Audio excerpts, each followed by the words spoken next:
Greetings, Zimbabwe, Africa, and the world. Welcome to In Conversation with Trevor, brought to you by Titan Law. I go beyond the headlines and beyond the sensational.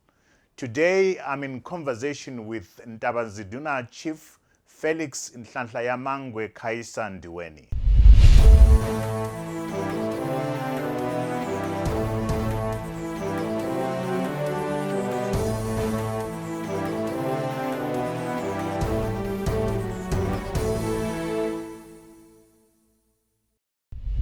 Chief Felix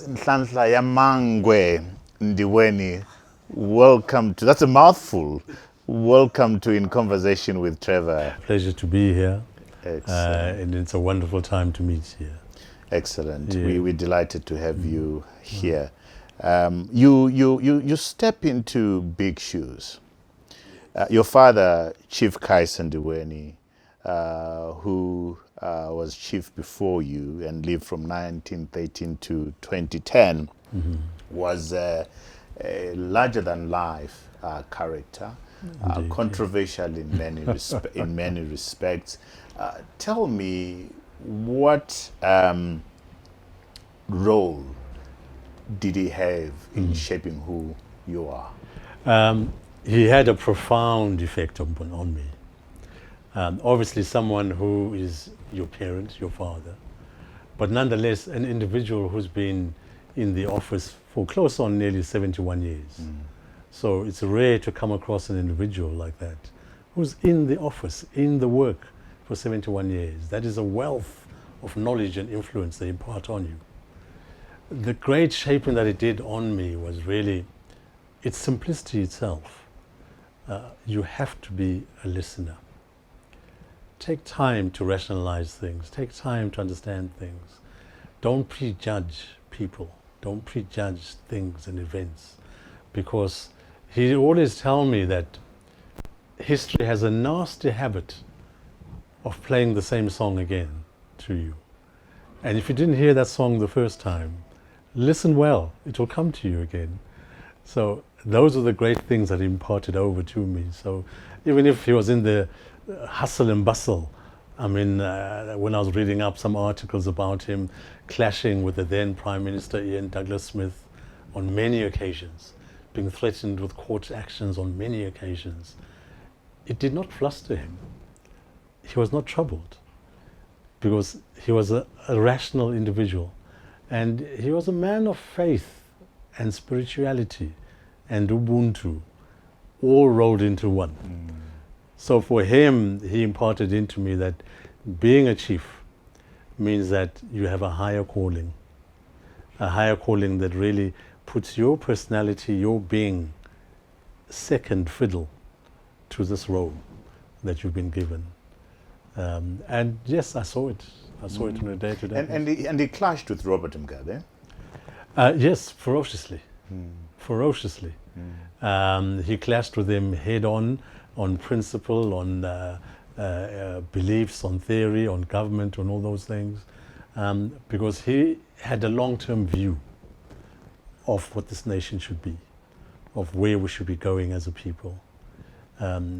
He did not, yes, of course he recognized the office of president, but when things come down to it, you must be able to engage with that incumbent of that office to say, we have a different way of doing things. We'd like to do things in a different way. So it was a principled engagement with him. And he started the United Federal, National Federal Party. He was very, he was a federalist in a way. Yes, indeed he was. He was a federalism really at the hardcore. His federal principles came out when he got an invitation from the then government of West Germany to come over and see federalism in Germany and how they've done it. And they've done it in a wonderful way, whereby really it is the trickle-down effect. Central government is central and it trickles down. That does not work all the time. So you turn the whole thing upside down and say, let me empower the local people. After all, it's the local people that know how they want to live. Whatever they want to do, the things they want to do them, the legislation, the way of life, the medication, the schools, all those things people know. hence for him, and also me, myself as well, I subscribe to that, to say that really it is the people on the ground that know best how to govern themselves. Interesting. Correct me, my reading around, as I was researching, says that Chief Ndiweni, your father, was not the firstborn.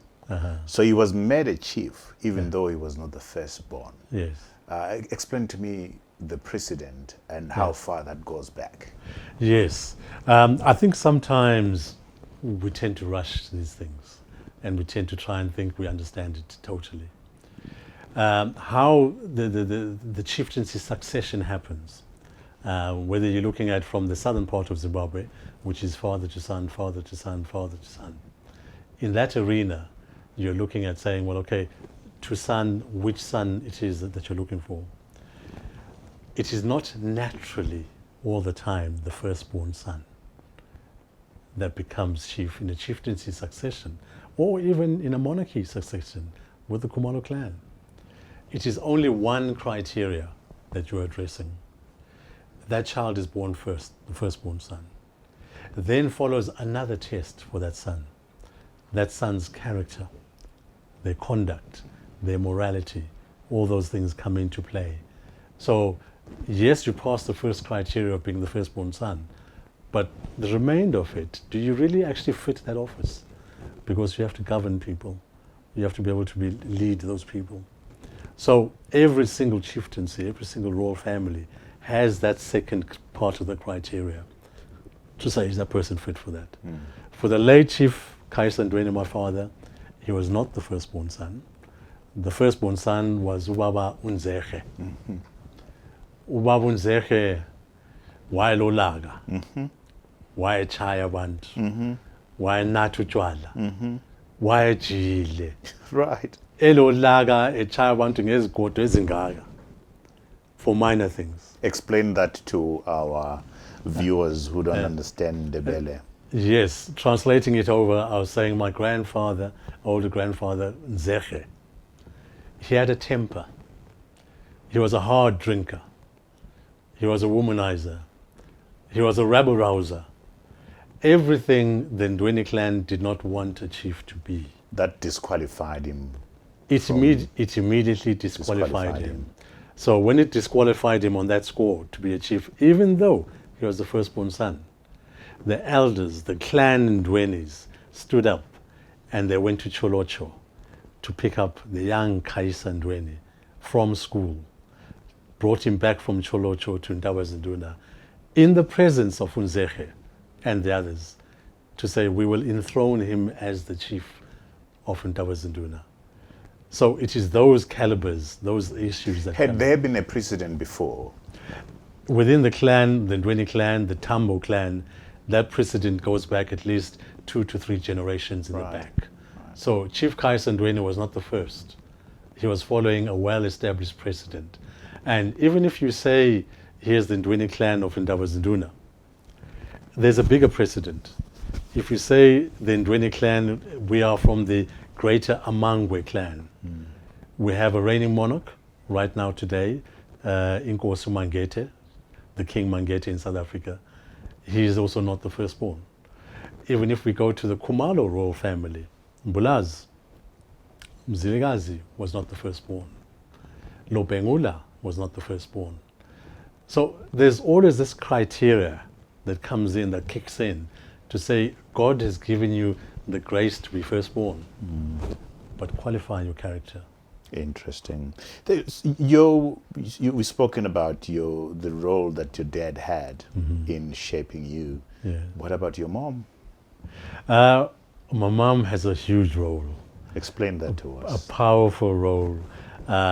She's my mother. She's translating over in Lovgaz, Queen Mother. Her role really is the rock and the foundation within the chieftaincy. Many people have a warped idea about feminism when it's coming over to the African context. If you're reading books from Jermaine Greer and others there, they may say maybe feminism in Africa is downtrodden, the male figure is too powerful. But in true culture, in true tradition, it is the mother that looks after the whole chieftaincy. The mother, in her quietness, in her silentness, sitting in the corner there or going about her job, will actually enthrone the chief, because she knows the whole family. She knows everything about that chieftaincy quietly. She knows the character of her children. She knows the character of the children. But more important than that, Baba Ngube, it is the fact that the whole community gravitates to her. If you want to have a silent word, that you'd want that word to reach the chief, go through the mother, go through the ladies. It is the ladies who will mold that difficult issue that you have and present it to the chief. And when they present it to the chief, then it will be acceptable. But if you ignore the mothers, you will have a hard time, because that issue that she could have taken for you to the chief will arrive at the chief in a horrible way. You want to marry somebody's daughter. Pass it through the mother, so the chief gets to hear it in a nice way, where it's been buttered and molded. Pillow talk? Pillow talk. Pillow talk. She's the one who can do that. Here, Baba Nkosiyami, so-and-so wants to get married to so-and-so.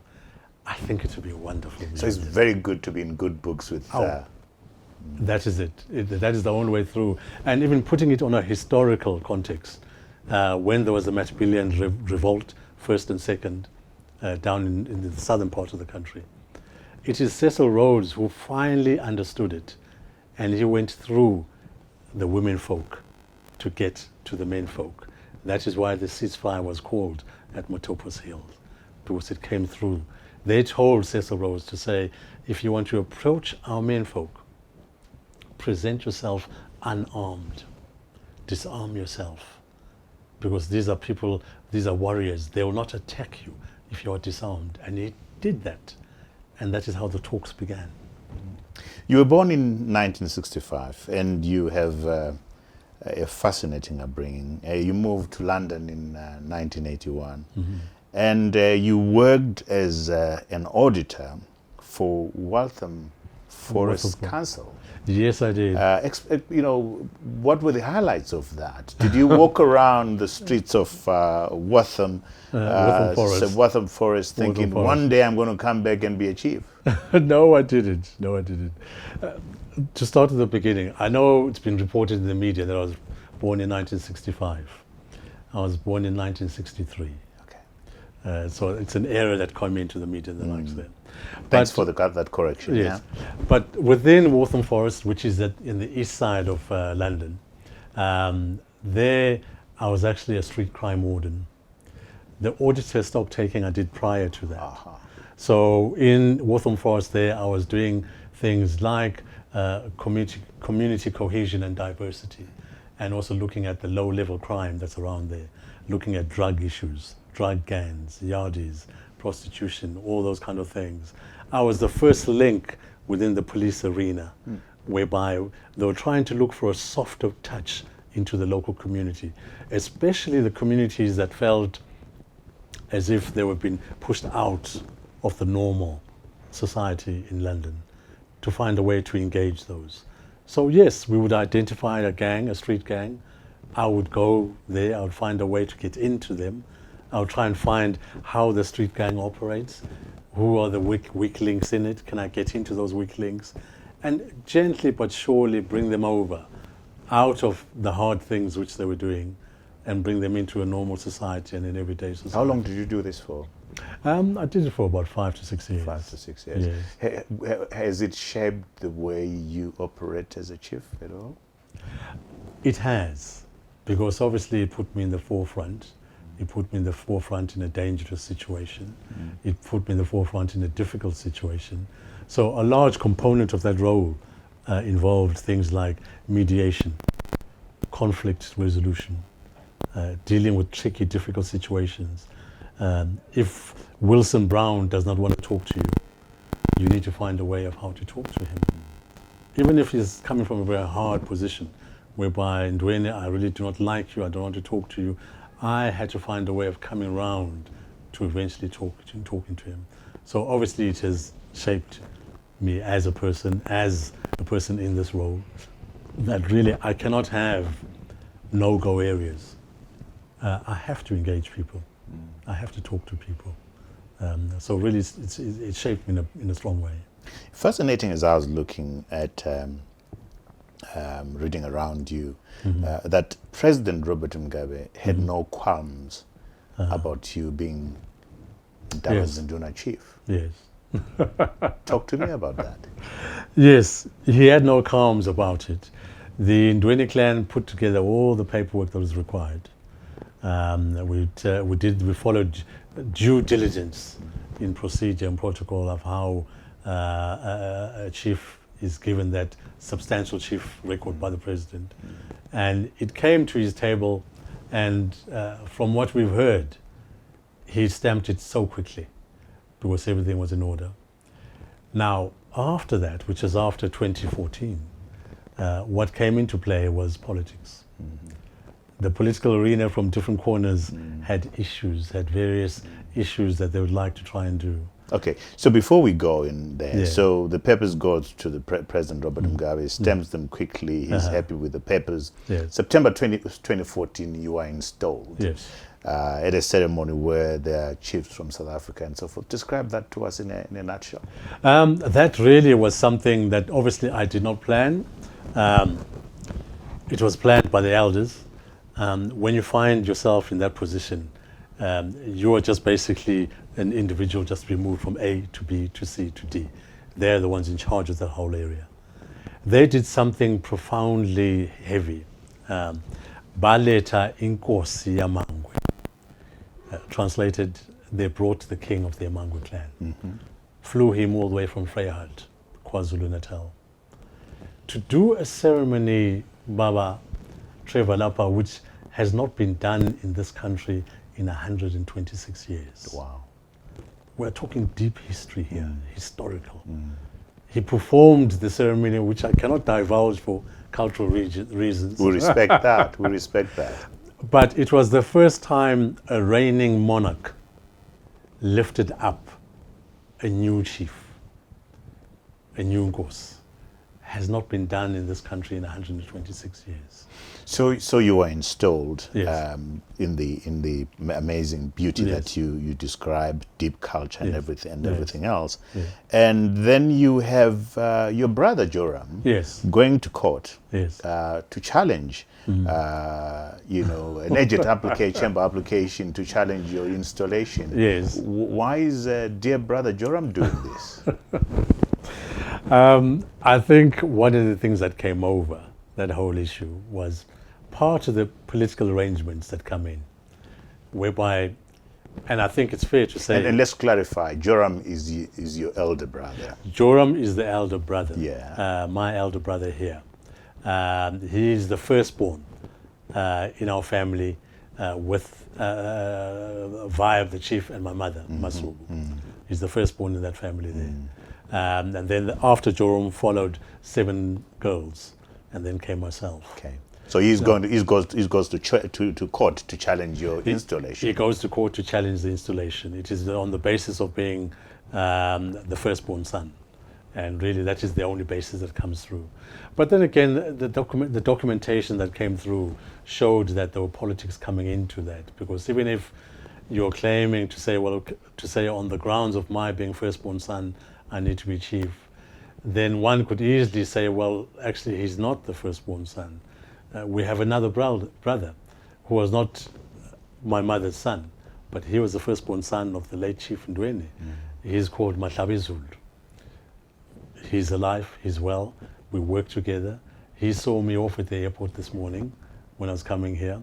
He's actually older than Joram.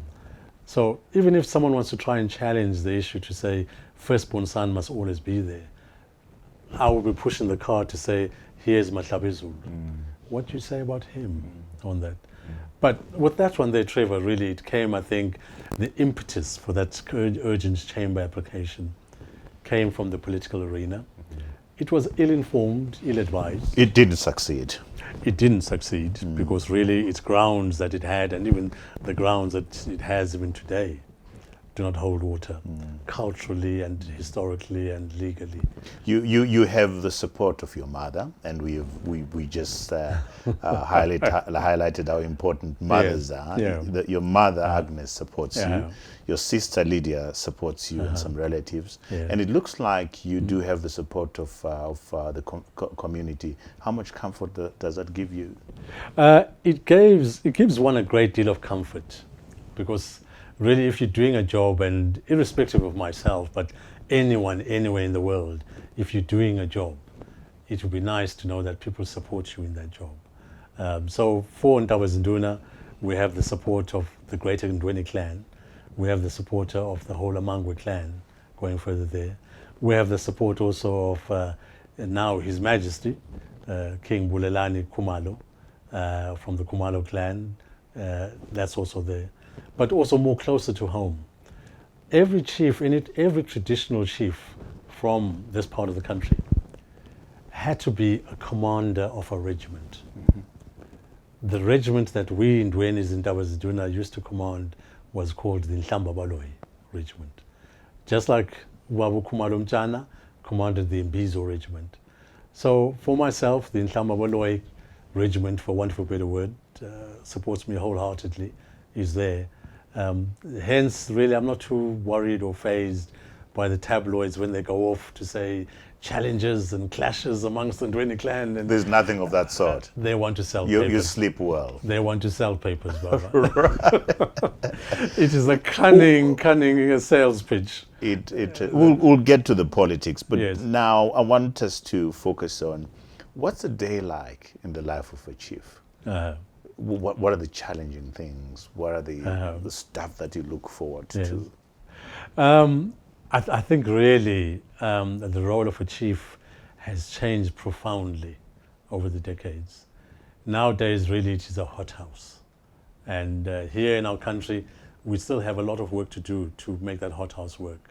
For myself, I'm normally up at about 5 in the morning, 5 a.m. Not that I want to get up, but being woken up by people. People who've been traveling maybe for 2 to 3 hours at night to get to me, to report, Mrs. Dube, my husband got drunk last night. He was unruly towards me, he was beating me up, doing all sorts of things. I have to start dealing with that straight away, from that very urgent moment.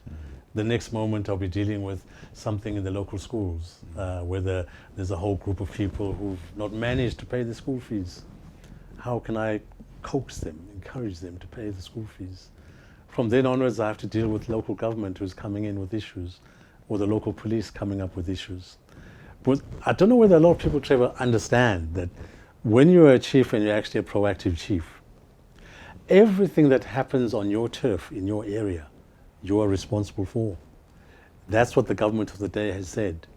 So whether you're looking at schools, healthcare, clinic, agriculture, Domestic issues? whatever it is lumped towards you for you to deal. That's why if you come to Ntabazinduna, I do not have office hours. Someone can come to me at the dead of night or at midday. I have to attend to those people. So every day is completely different. There are no 2 days which are the same. And then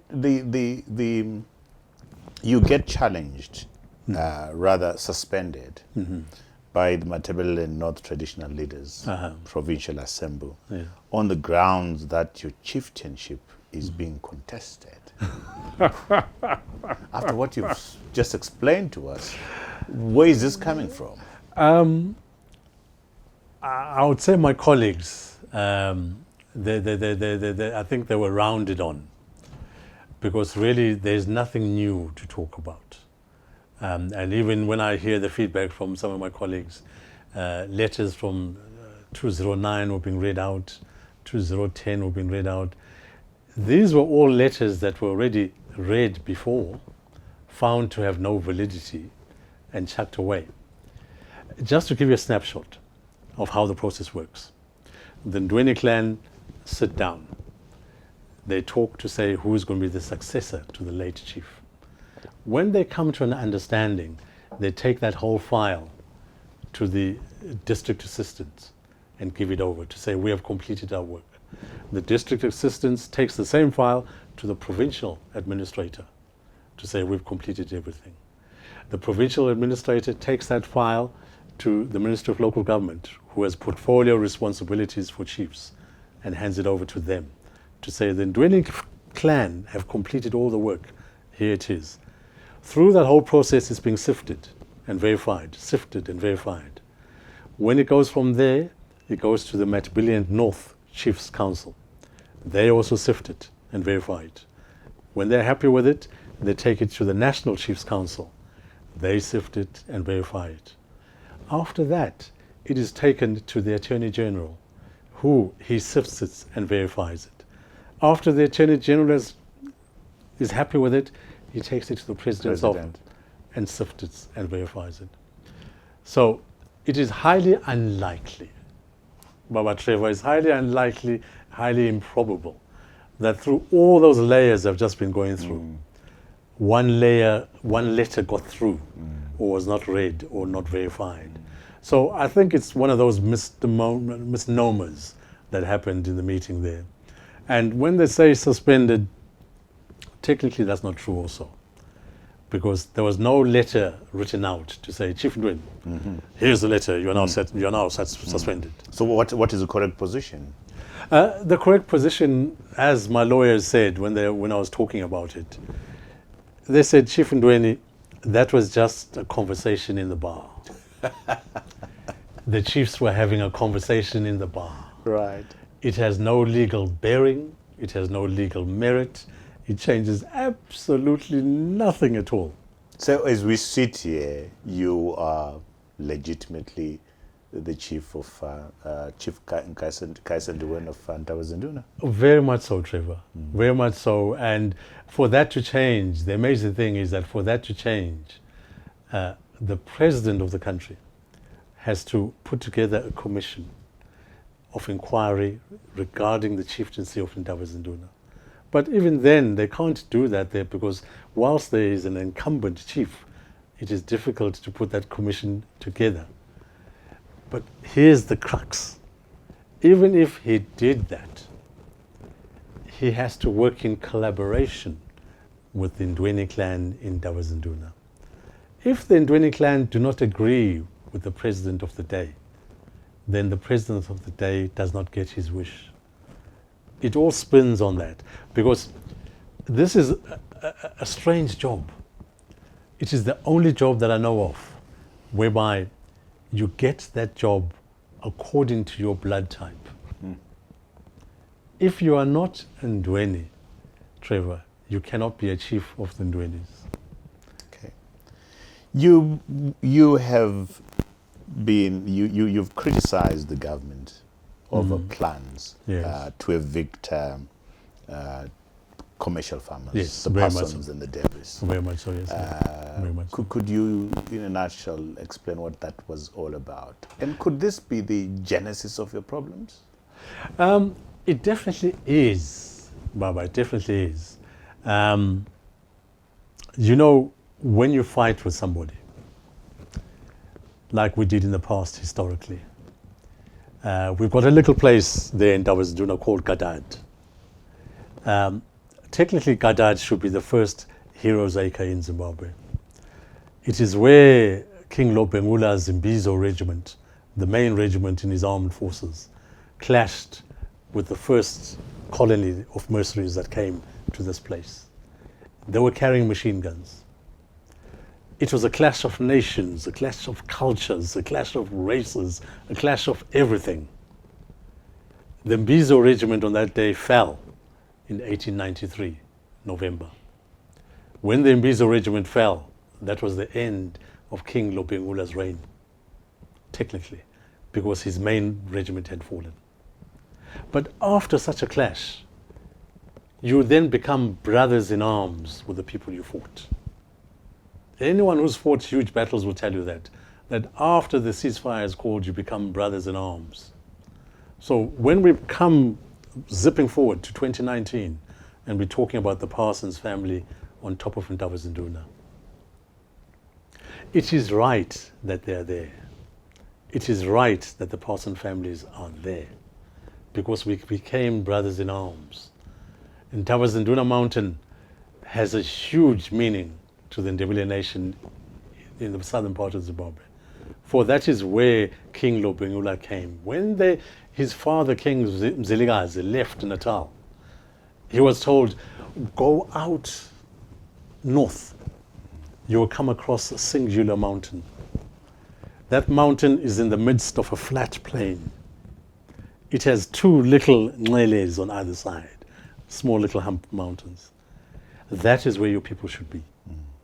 And when they finally got together there and came there, and he came and he saw that my people have arrived, but the king arrived late. So by the time he arrived, the local chiefs had enthroned, had crowned his son, Gulumane. The king said, how can one son be there when another son has not risen? So it has huge impact and importance on us. That is why myself and the late chief protected the parsons on that mountain, because they kept it well as custodians. It's a tourist attraction too? It could be a tourist attraction, okay. Baba. It hasn't yet come to that place. Okay. But for us, what we are saying is that we, the local people, are happy and comfortable with the Parson families being there. Mm-hmm. They have worked with us. They are family. We regard them as family. Are they still there? They are still there. Okay. And we're still protecting them there, and we'll continue to protect them. The government wants them out. You're protecting them. Yes. So for us, really, we're saying it is us who should determine who lives on those particular areas. But then again, it's not the Parson family only. We have a number of other families that have come to me, like my good friend David Jube, who's got a huge farm at Inyati there. He also was awarded this farm by the High Court, by the Appeals Court.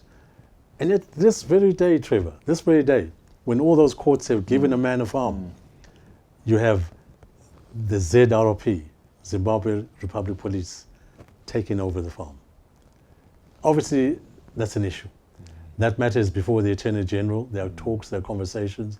But that is why when I came out and made that statement that infuriated some people, when I said sanctions should remain, it is from that impetus I took that statement to say, if an individual's property is not their property, what law are we relying upon? Because if David Jube went from the Magistrates Court, the High Court, the Appeals Court, and all the other courts, and won on all those levels, and then the political arena comes in and say, we're taking over that. Someone has to stand up for those people. So your standing up for those people has made you a target as far as the government is concerned? I should probably say so, yes. Part and parcel of that. But I think it's a principled stand. It's a stand on principle to say that even in your place, Baba, Trevor, where you live, you've bought it with your own money.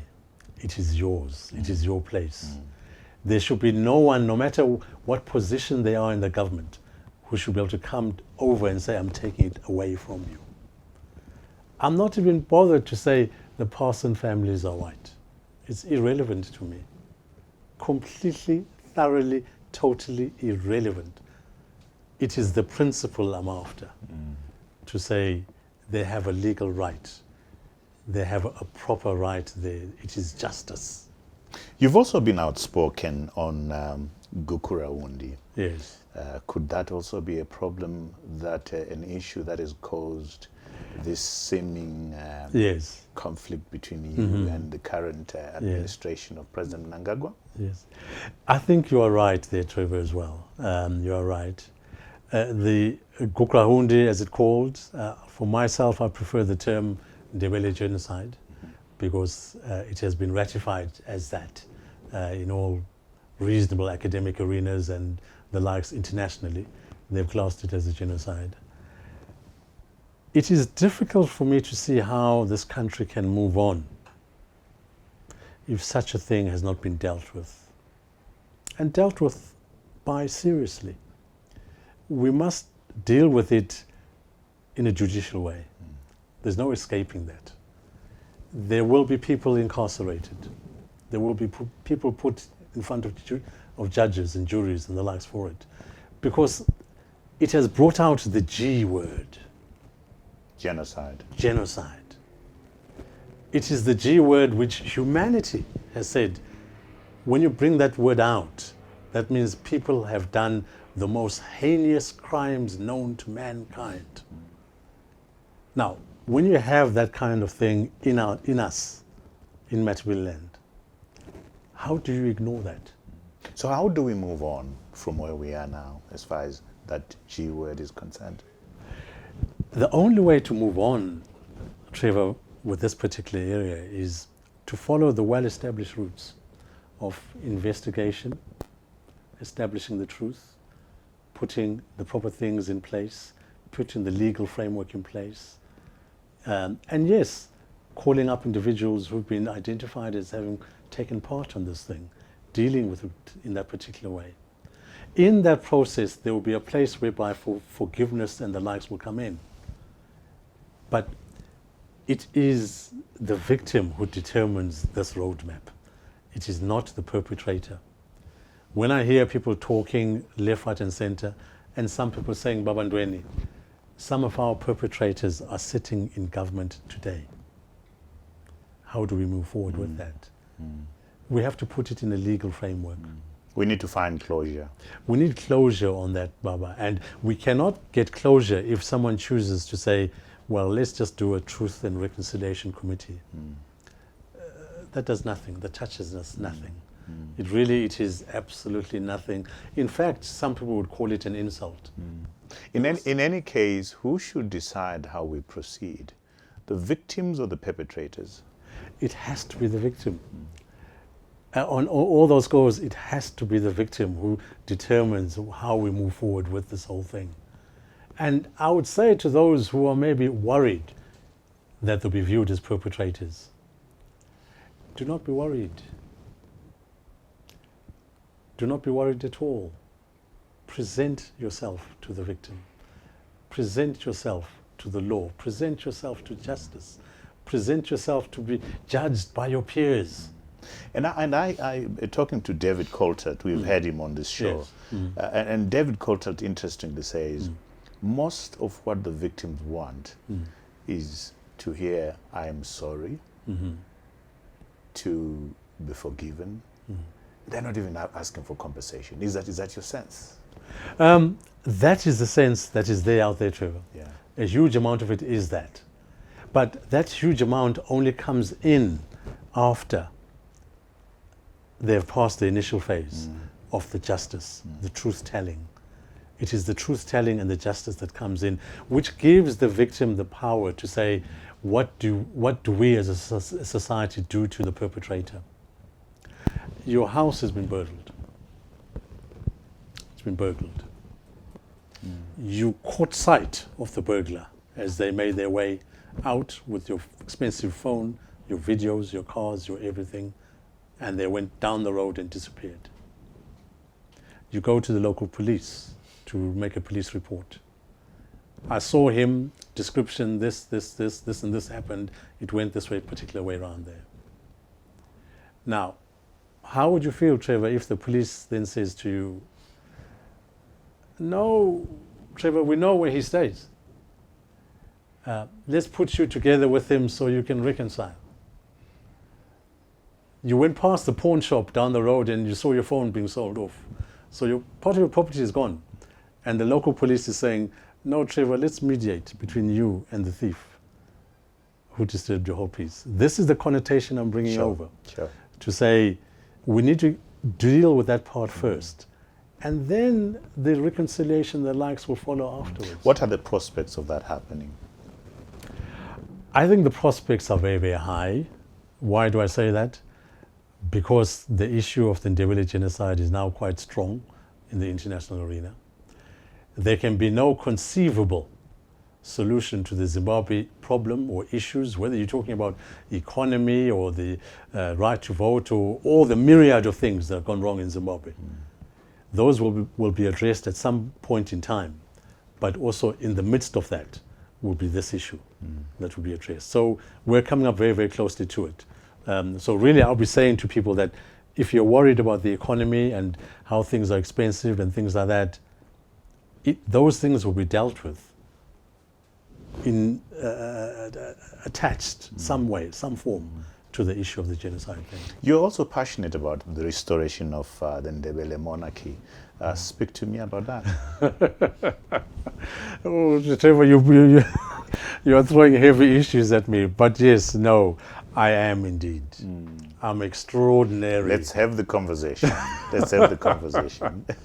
I'm extraordinarily passionate about that. Why?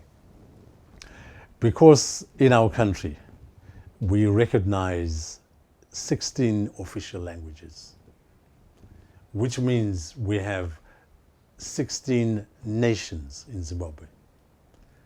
Nations that have a culture, a dress code, poetry, music, cuisine, have everything that defines them as a nation. In many places when I go around, I say I hate the word tribe because it undercuts you. It somehow says you're incomplete. That's why I say nations, and that's why I've said on many platforms, Zimbabwe is a nation of nations. One of those nations happens to be the nation I come from, the Ndebele nation. Are you making progress in the restoration of the Ndebele monarchy? We are making huge progress. Outside of Zimbabwe, Inkosi yami, my king, is recognized officially all over the world. I accompanied him when we went to Blantyre, Malawi. We were officially invited by the United Nations Women section and also the African Union Women's section. So we're sitting there in the conference hall, and he was next to me, and his card said, His Majesty, King Bulelani Khumalo, sits here. Next to him, Inkosi Nhlanhla yaMangwe Ndweni sits here. So in the international arena, he's already there. We've already crowned him. We crowned him way back already. He exists. All that is left is for him to come here to Zimbabwe and assume his rightful role within here. By me supporting my monarchy in this particular way, I'm not excluding other monarchies. If from where you come from culturally, you had a monarch, I will support you to get your monarchy up because it is the embodiment of you. Are you doing that? Yes, we are. Okay, as a national movement of the restoration of our old monarchs? Yes, we talked with a number of monarchies, different groupings there. The Mambo dynasty are also there. We've talked with them in the past and the likes, and we've said we've got no issue with you. Go ahead and resurrect your monarchy. But also we will do it with our monarchy in that particular. So it's not an either-or situation. It is a completeness of it. And for me, it is something more than that. Because I truly believe that when the War of Liberation came through, that War of Liberation, Trevor, was not about twin cabs and getting a farm. It was more than that. And that more than that is the very thing we're talking about. Your culture, your traditions, your monarchy, your everything there. Your sense of belonging. Yes, of belonging and the whole thing. So that you, as a son or as a daughter of the soil, can stand your own ground if you find yourself in New York, in Paris, in Berlin. It is about that. It is that depth I'm after. Let's talk about the small issue of you having a suspended sentence of 18 months for having destroyed property that belongs to one of your subjects. Where is that matter now? You laugh.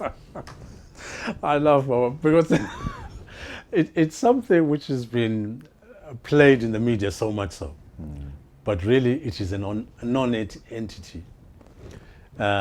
This case took 2 years and 4 months to proceed in the Magistrates Court. It was involving a cultural issue. A woman is found to be having an affair with a neighbor by her husband.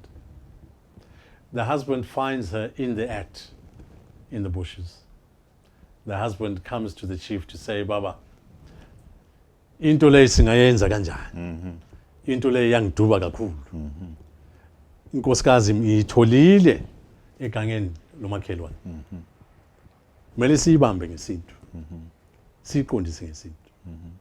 Do you want to translate that briefly? Yes. Yeah. Translated that he came to me and said, Chief, I found my wife in the act. I need this matter to be dealt with traditionally, culturally. I need the in-laws to come in to sort it out and to see how we can do it. And so we came into this issue and we said, well, we need to do a little counseling between the pair of you. The wife needs to go back to her people for counseling to see whether she wants this marriage or not. Maybe she doesn't want this marriage anymore. Same with you, Baba. You need to have counseling amongst your kin to see whether you want this marriage to work. They agreed on that. But the problem came in was that when it came out that the lady in question is a lady who associates with the ruling party. She's a party member there, and they felt aggrieved by that. So they said, ignore what Chief Ndiweni says. Do not do it. And so we said to her, you have to do it. Otherwise there are penalties which come from the traditional court, because the traditional court is a recognized court in Zimbabwe. So you must do what this court says. It is for your own good. Go and get some counseling. She refused. And then the husband also joined her because the political pressure from outside became big. When they both refused, we said, well, okay, we will now take ownership of the garden that we gave you as a community. Because if you're living in communal lands, everything belongs to the community. You do not have a title deed for that land. So we removed some bushes from her garden. And that's the crime that you are And that is the allegedly committed. That is, Trevor, the malicious damage to property. Where is that case now? It was done in the magistrates. We lost it there. I was sent to jail, Kami prison. My lawyers came out and fought it. I was released from prison for that. And my lawyers said to the judge, for heaven's sake, the value of the property we're talking about here is no more than $20 US. How do you jail someone for 18 months for $20 US if it was malicious damage? And my legal team said it was not. It was a nonsense. So the legal team is still fighting it. They've gone to appeal, and I have every faith that they'll totally wash it out, because it had no merit whatsoever. It was inspired by the political arena, and that's how it came in. The role of chiefs has been politicized. Very much so. To a very large extent. Very much so, Baba. Very much so. And you explain to us why you would find it proper to attend a political rally and make political statements. Aren't you playing right into the hands of people that are saying the role of chiefs is being politicized? You went to an MDC rally, you made statements that upset some people. Yes. Talk to me about that. Yes, they were upset. I think my understanding of the role of a chief is with the view of a modern age, modern age. Earlier on, I spoke about how a chief is in charge of absolutely everything in his domain. Instinctively, that means that that chief needs to speak with everybody. Everybody, irrespective of who you are, the chief needs to speak to. To date, I have spoken with the current president, who is president today. I spoke to him when he was vice president. I've spoken to many ministers in the current administration on a day-to-day basis. Indeed, I've even attended their own political rally. You have attended a ZANU-PF rally? Yes, and in Mzingwane, I attended it there for them. So I said to them, what is all this ballyhoo about me going to see Chamisa in Gweru? I went to you first. So it's neither here nor there. And I've hosted the majority of leaders. Why is this happening, Chief? Explain to us. Trevor, it is happening because it is coming from a new arena. It's coming from an institution that has been silenced for so long. The institution of traditional leaders should be the fallback opposition in government here at every time, because they should be non-partisan. They should not get involved in politics, which I have not done. I've never got involved in partisan politics. Even when I've gone to whether a ZANU-PF rally in Mzingwane or an MDC rally at Gweru, I've always spoken as a chief and brought over issues that trouble chiefs. Because in my jurisdiction, I'll have some of my subjects who are ZANU-PF, some will be ZAPU, some will be MTC, some will be People First, some will be everything. All those political parties, I need to know what they stand for. What are they bringing to my people? And yes, I have hosted Joyce Mjuru at home. I've had Dumiso Dabengo at home. I've had Nelson Chamisa at home. I've had the late Robert Mugabe at home. We have drunk tea together and talked. That is the role of a traditional leader. Obviously, from the political arena, people are looking at it with a partisan eye. That partisan eye does not work. The institution of traditional leaders has to be the fallback position in any government. It has to be the thermometer that gauges what is that government doing, where is it going, what is happening. If the opposition of the week is, if the opposition of the day is weak or is challenged, the institution of traditional leaders in the House of Senate should be the one that says, look at that law again. Does that law look after women? Does that law encroach in a particular area? It is all those issues.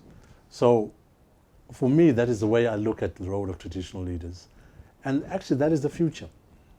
For myself, I would like to see a situation whereby the institution of traditional leaders does not have a minister of local government at its helm. Why should I respond to Minister of Local Government July Moyo? He's not a chief. He knows nothing about my chieftaincy. He knows nothing about how I work. The Minister for Chiefs must be a chief, sitting on his own, must not be mixed up with local housing. I don't want to be part of local housing. The traditional structure must be made anew. So you're basically arguing for the strengthening of traditional structures back to our culture, as it were. Is that what you're arguing for? I'm arguing about that, Baba, whereby I'm saying let's bring it into the modern arena, whereby I'm saying the Minister for Chiefs must be a chief. We must be by ourselves. Depoliticized. Depoliticized there. That Minister for Chief must sit in the executive and argue for a budget for us so that we have all those things in-house. It is then that we can depoliticize this institution. It is then that we can answer all the things that we need to do. Because on the one hand, the law of the country says I must not get involved in politics. And then it makes my boss a politician. What a contradiction. You can't have that. This is the time to leave politics. Shall we go to... Yes. You are an amazing chief. Yeah. You love sci-fi. Ah, brilliant. Brilliant. Yes. Brilliant. You love Brilliant. Game of Thrones. Yeah, wonderful. Tell me about that. Trevor, don't you like sci-fi? No, I don't. There, you just lost now. Where does this come from? Sci-fi, I've always loved it. Yeah. It is great. It is beautiful. Right. It relaxes the mind. It gives you time to think. It takes you away from the humdrum of day-to-day things. It's a nice release whereby you're trying to just use your mind to say, is that possible? Is that whole thing there? And your favorite is Game of Thrones. Game of Thrones. And what else? Star Trek Generations. I can name. You've watched the whole. I can lock myself up from Friday afternoon. You do binge watching. Binge watching Friday afternoon, and you won't see me until Monday. That's what I was doing before I came here. They would say Ndweni is gone. Yeah, he's gone. He'll come out again there. No, for me, it's great. I love it. That's my forte. That's my whole thing. But also, if you look at it in a different way, how do we know that there's nobody out there? Every time when we send a rocket out there, how do you know that it's not going to arrive there and go knock, knock, knock? Mankind is here. Right. It's those things. And even if I want to go a bit deeper with my passion for sci-fi, you're a man of letters, you're a man of faith. Where does your faith come from? You are believing in something many other people can't touch. A person who's an anarchist or agnostic would not be able to touch your faith, Trevor, and say, you believe your faith, but you believe it. Deep issues. deep issues. So it's about just bringing all those things in to say anything is possible. And you love basket weaving, Yes. wood carving, and painting. I did the painting in my A-level here when I was here in school in Falcon. And then the wood turning, which is wood turning, making wooden bowls and things like that. I learned when I was there in the UK. Now I'm a member of the arts and crafts movement overseas internationally. So I'd like to have time to bring all that back in. I haven't had time to do it since I came back to Zim because really this started a whole new career for me.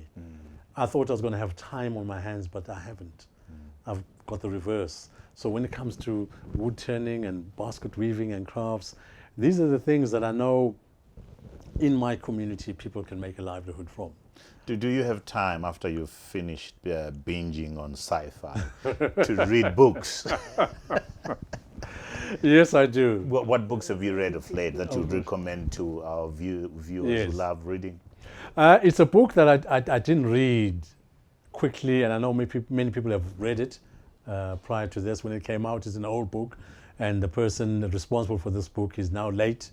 And I'm talking about Madiba Mandela, The Long Walk To Freedom. To Freedom. It's a book I've been reading over and over and over again, for the simple reason that once again it brings humanity into the question. To say you've been incarcerated for 27 years. How is it that you come out and you're not foaming with anger? You're not lashing out. You're not doing all those things. How is it that you want to build a rainbow nation when you come out of that incarceration? It gave me an insight. It gave me an insight to say, you know what, we need to accept that we are different. There are no two people the same. Even twins come out different. We need to take a step back and chill out a bit. The political arena in Zimbabwe has become so toxic. People are so angry. Yes, I can understand the anger, because life is hard. You're buying a bag of milli 50 kg for 600-700 bond when your salary is only 200 bond. So I know people are angry, but in the midst of that anger, still I would insist, take a step back. Take a step back, chill out. Go back to the family. Go back to the important things in life of saying how we can do this thing together. I've just come here to you today, Trevor. Last night I didn't sleep because I was looking after 2,000 little chickens. The electricity ran out on me. I had to look for candles and look for this and look for that so that the little things don't dry away. Those are the important things in life to keep us up and going. Wow. Yeah. Chief Felix Ndiweni. What an amazing conversation. I'm hoping that through this conversation, a lot of people that might have misunderstood you got to have a sense of who you are. We appreciate our chiefs. You remind us of where we've come from. And we should never forget where we come from. So we thank you so much for flying all the way from Bulawayo to join us for this conversation. So thank you so much. And for you at home, in the diaspora, all over the continent, we hope you enjoyed watching this conversation with Chief Ndiweni. We invite you to visit our YouTube channel and subscribe to the channel so that you don't miss out on these amazing, fascinating conversations. We learn so much. Until next time, cheers.